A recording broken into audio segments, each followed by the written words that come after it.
महारास एक सर्वांगिक योगिक क्रिया है।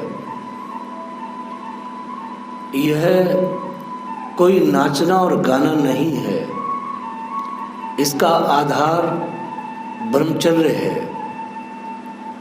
इसका आधार एक एक इंद्रिय का संयम है। श्री गोपियों ने लाखों वर्ष तक, कल्पों कल्पांतर तक तप किया था। एक एक इंद्रिय को श्री कृष्ण में सुसज्जित किया था। भावना में जी थी वो आत्माएं। तब जाकर के महारास का आयोजन हुआ है। ये कोई मैथुनी लीला नहीं है। ये सर्वांगिक एक अति उत्तम सर्वश्रेष्ठ योगिक क्रिया है, जिसमें कहीं भी लेस मात्र भी काम वासना नहीं है। क्योंकि हम संपूर्ण जब महाराज के उस चरित्र को पीते हैं तो कहीं से कहीं भी ये चीजें नहीं दिखती हैं। और जो सबसे बढ़कर है, इसको उन महामुनियों ने गाया है, बड़े बड़े आचार्यों ने गाया है, जिन्होंने अपने जीवन में किसी स्त्री को नहीं छुआ। ऐसे ऐसे परम विरक्त, परम वैरागी, परम ब्रह्मचर्य से युक्त महापुरुषों ने इसे गाया है। यह इसका प्रमाण है। वह कामु कथा नहीं कह सकते थे। इसलिए महाराज को मैं प्रतिदिन इसका आध्यात्मिक दर्शन हर एपिसोड में कुछ ना कुछ बोलता ही हूं। आंख की बनावट धनुष जैसी होती है। कहती है कामदेव ने बहुत हमको दुख दिया है, इसलिए हम कटाक्षों से भगवान को मार रही हैं।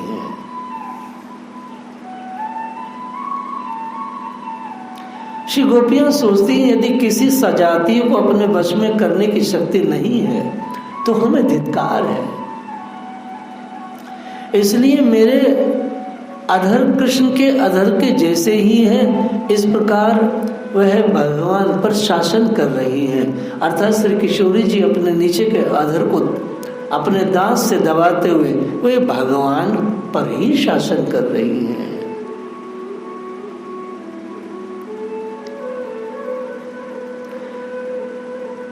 छठी गोपी ने अपने निर्विशेष नैनों से उनके मुख कमल का मकरंद इस प्रकार से पान किया, जैसे संत पुरुष भगवान के चरणों के दर्शन से कभी तृप्त नहीं होते, वैसे ही वे उनके मुख माधुरी का निरंतर पान करते रहने पर भी तृप्त नहीं होती थी।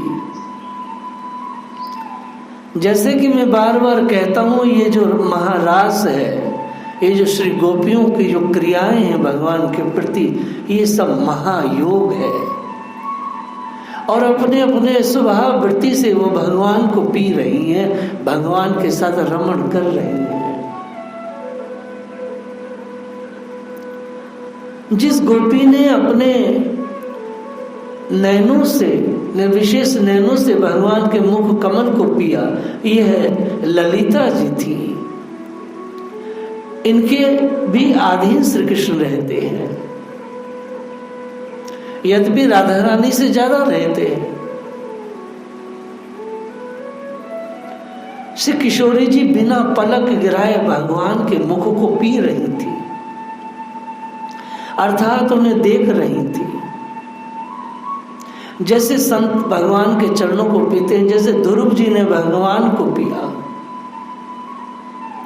आचार्य सुखदेव ध्रुव जी के उपाख्यान में कहते हैं, ध्रुव जी भगवान को देख नहीं रहे थे, अपितु ध्रुव जी भगवान को अपनी आंखों से पी रहे थे। श्री लक्ष्मी जी भी भगवान को दास्य भाव से पीती है। लेकिन एक बात जो बहुत विशेष है, चरण कमल कितना भी सकुमार क्यों ना हो, परंतु वह सुगंधित नहीं है। चरण कमल बातें भी नहीं कर सकता है। चरण कमल से आप कुछ भी सेवा करेंगे लेकिन वो आपसे बात नहीं करेगा, आपको किसी बात का उत्तर नहीं देगा। सो भगवान के मुख कमल को श्री गोपियां पी रही हैं। श्री गोपियों का संबंध भगवान के मुख से सीधा है। दास्य भाव वाले चरण को पीते हैं। श्री द्वारका में भगवान की पत्नियां रोज भगवान को देखती थी, नित्य पर देखती थी, परंतु भगवान को ऐसे देखती थी जैसे आज ही देखा है, नित्य नवीन लगते थे भगवान। ये भगवान की विलक्षणता है, ये उनकी अद्भुतता है। बार बार देखने के बाद भी ऐसा लगता है जैसे पहली बार देख रहे हैं। भगवान का एक नाम सौंदर्य निकेतन भी है। भगवान सौंदर्य निकेतन है, उनका जो बक्ष स्थल है वो सौंदर्य निकेतन है, वह इतना सुंदर है। इसलिए श्री लक्ष्मी जी भगवान के बक्ष पर राज करती है। श्री गोपियां भगवान के मुख कमल को पीती है, अर्थात देखती रहती है। निषाण तन्मुखाम्बुजम,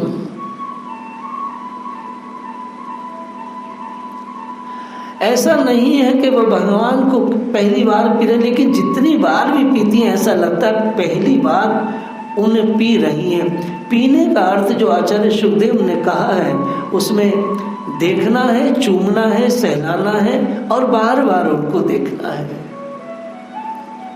और हर बार श्री गोपियों को लगता है श्री कृष्ण को पहली बार वो देख रही है।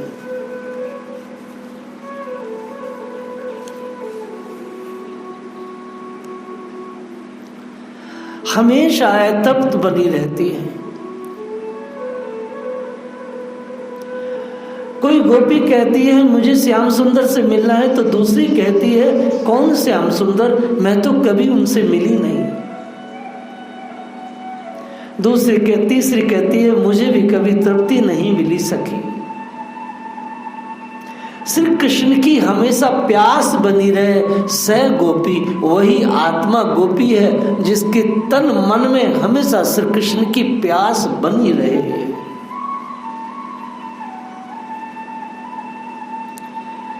श्री हरि ईश्वरपुरी जी ने कहा कि भगवान का जो मुख है वो आमोद का कुंज है। श्री गोपियों की आंखें भंवरों के समान है, इसलिए उसमें भंवरे रूपी आंख को आमेद अम्बुजम यानी शहद पीने के लिए छोड़ देते हैं ना। जैसे थोड़ा सा रह जाता है तो उसमें मधु तो मक्खियां लगी रहती है, जो मधुमक्खियां होती हैं, भौरे इत्यादि। श्री किशोरी जी पलके गिरने नहीं दे रही थी। ललिता जी की भी पलके गिरनी बंद हो गई। ये कौन आश्चर्य की बात है। ऐसे देख रही थी जैसे पी रही हैं। प्रश्न ये आता है शायद पहली बार नहीं पी है, लिखा नहीं है, पहले से ही पीती आई है। श्री भंवरा बड़े से बड़े काट को यानी कि लकड़ी को काट सकता है, परंतु कमल के फूल को वो काट नहीं सकता, उसमें मर जाता है बंद होकर के। क्योंकि कमल के भीतर बंद हो जाता है उसकी सुगंध की आसक्ति के कारण।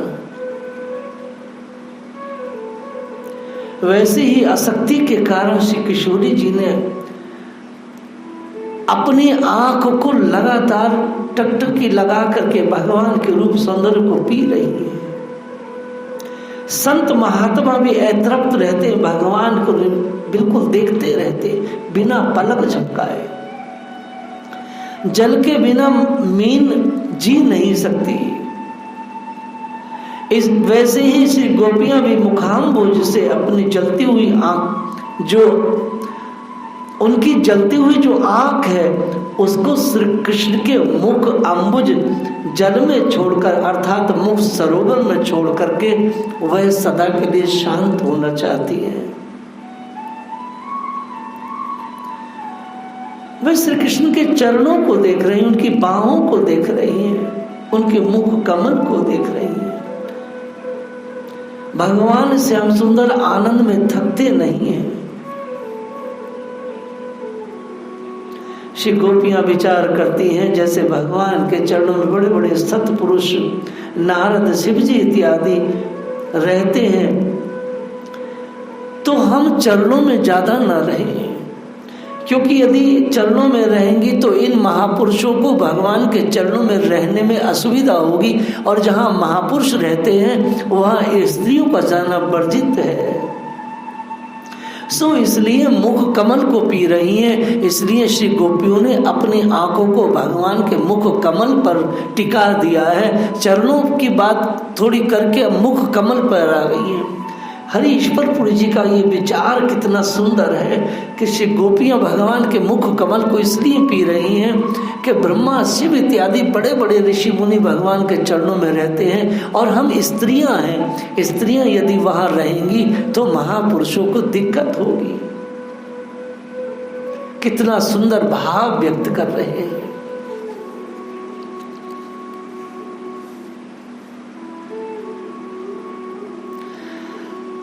तम कचित नेत्र रंधेड़ हृदय कृत्या निमिद्य चे पुलकांग युग गुहास्ते योगी व आनंद समृता। सातवीं गोपी नेत्रों के मार्ग से भगवान को अपने हृदय में ले गई। फिर उसने आंखें बंद कर ली। अब मन ही मन भगवान का आलिंगन करने से उसका शरीर पुलकित हो गया, रोम रोम खिल उठा। वह सिद्ध योगियों के समान परमानंद में मगन हो गई। ये महारास है, इसमें कहाँ काम है। ये गोपी अपने आंखों में से कृष्ण को बंद करके हृदय में ले गई, जैसे योगी अपने हृदय में ले जाते हैं। हरि ईश्वरपुरी जी कारण बता रहे हैं। उस गोपी ने सोचा कि कहीं ये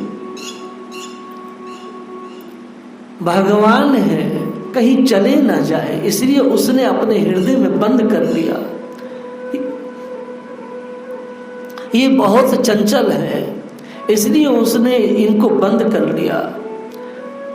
अंदर जाकर के चुम्बन, आलिंगन इत्यादि चरण कमल सहला रही है। कहाँ सहला रही है? अंदर हृदय कमल में जाकर के, प्रत्यक्ष नहीं सहला रही है।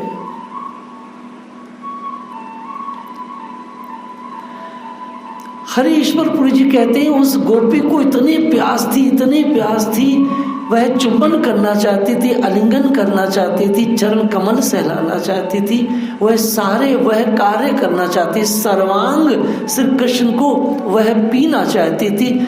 चूंकि सखियों के समाज में वह बीच में थी, सकुचा रही थी, लेकिन पुलक इतना था कि अगर सखियों के समाज में मैं सर्वांग कृष्ण को ऐसे पीऊंगी तो सखियां थोड़ी रुष्ट हो सकती हैं, संकोच कर। सो उसने योगियों का रास्ता, योगीशाम नंद समृता, उसने योगियों का रास्ता अपनाया।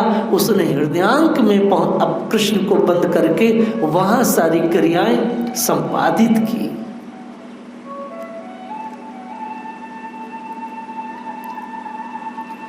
ऐसा क्यों किया?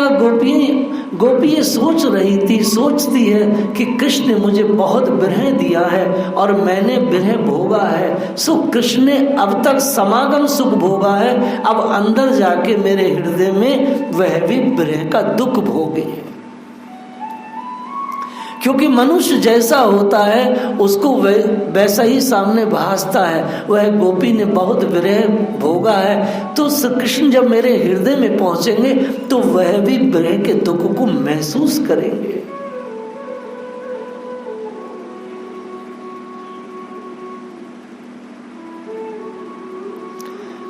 भगवान हंस आत्मा है, भगवान हंस राज है। हंस को मानस में विहार करना चाहिए, हंस को मानस सरोवर में विहार करना चाहिए। इसलिए उस गोपी ने अपने मानस सरोवर में रख लिया भगवान को। और इसलिए भी उसने अपने हृदयांक में भगवान को भर लिया कि गोपी विचार करने लगी, श्री कृष्ण ये ना सोचने लगे ये झूठे ही विरह कर रही है। कोई स्त्री विरह का होता नहीं है, लेकिन झूठे ही अपने विरह को प्रस्तुत करती है कि मैं विरह में जल रही हूँ, बल्कि होता नहीं है ऐसा। इसलिए उसने अपने प्रीतम को अंदर ले गई ताकि प्रीतम देख लें कि मैंने कितना दुख आपके बिना जीवन बिताया है, कितना मैं जली हूं। इसलिए भी वो अंदर ले गई कि आकर के आप स्वयं ही मेरे हृदय के हाल को देख लें। और उसके बाद उसने नेत्र के द्वार को बंद कर दिया। आचार्य सुखदेव ने बहुत ही सुंदर वर्णन किया है।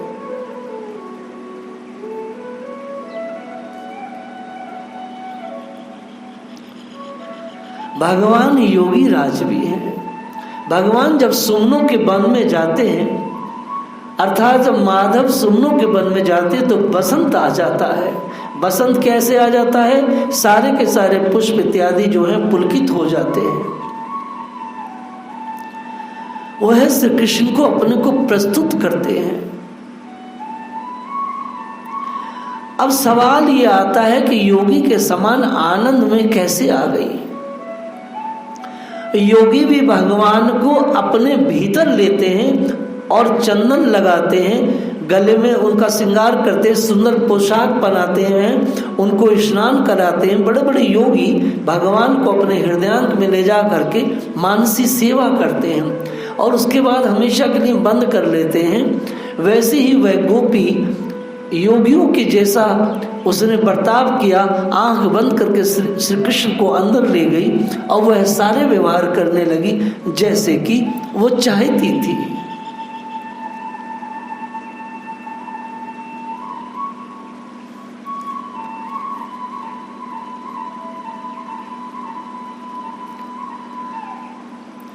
इन सखियों में एक सखी का नाम भद्रा भी था।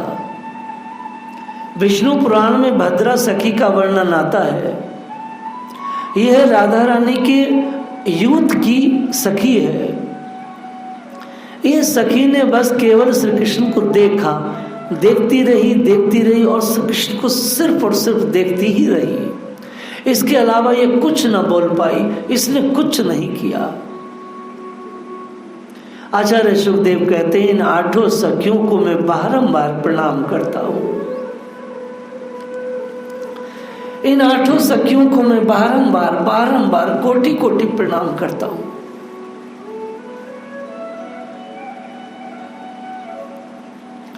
प्रश्न ये उठता है कि बाकी की जितनी और भी सखियां थी उनका क्या हुआ? सर्वास्ता केशवलोक परमो उत्सव है निर्वृत्ता।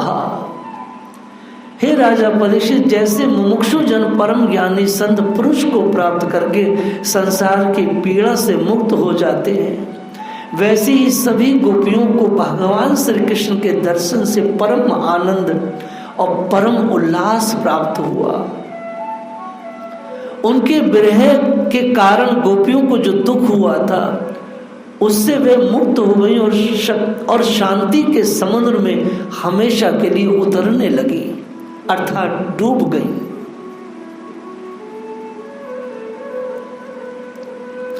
यही उनके लिए परम सुख था।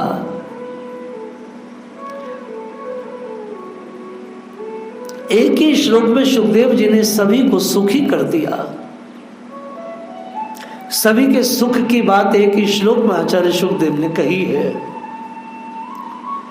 सुखदेव जी कहां तक वर्णन करते, कैसे वर्णन करते? जैसे किसी परिवार में वैष्णव कभी जाता है तो वह परिवार सुखी हो जाता है। जैसे कोई महाभागवत को पाकर के कोई परिवार सुखी हो जाता है, कोई दुखी नहीं रहता, सबका दुख खत्म हो जाता है, सब लोग अपने दुख को भूल जाते हैं। वैसे ही भगवान को देखकर गोपियां सब कुछ भूल गई। कथा कीर्तन में इतना ताप है, इतना उसमें शक्ति है कि सब कुछ जीव भूल जाता है, वास्तव में भगवान का संग ही साक्षात कथा है। कथा से भगवान के संग का अनुभव होता है जीव को। जैसे गहरी निद्रा में सब भूल जाते हैं, वैसी कथा कीर्तन में जगत से सारा संबंध विस्मरण हो जाता है, समाप्त जैसा लगता है।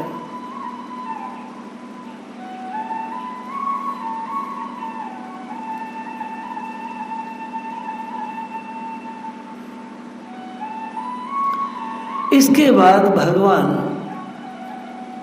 जमुना जी में के पुलीन पर पहुंचेंगे और गोपियां और श्री कृष्ण की गोष्ठी होगी। उन्होंने अपने ओढ़नी उतारकर सभी गोपियों ने अपनी ओढ़नी को उतार करके बहुत बड़ा आसन बनाया और उस आसन पर भगवान को बिठाएंगे। जैसे योगी जन षोडशोपचार करके अपने मन मंदिर में भगवान को बिठाते हैं, वैसी श्री गोपियां अपने परिषद में उन्हें बिठाएंगी। यह सब कथा हम लोग कल सुनेंगे। श्रीपाद सनातन गोस्वामी यहाँ तक कहते हैं कि योगी जन जब अपने हृदयांग पर भगवान को बिठाते हैं तो कभी कभी वो बैठते भी नहीं हैं। बहुत योगी ध्यान करते तो भगवान ध्यान में पकड़ में नहीं आते, ऐसा हम सबका अनुभव भी होता ही है। लेकिन यहाँ गोपी परिषद में उन ओढ़नियों पर भगवान साक्षात बैठेंगे। इस सब चीजों को हम लोग कल श्रवण करेंगे। आचार्य सुखदेव जी ने 2 बार कहा है महाराज में कि भगवान बहुत सुंदर लग रहे हैं श्री गोपियों के साथ। जय श्री राधे।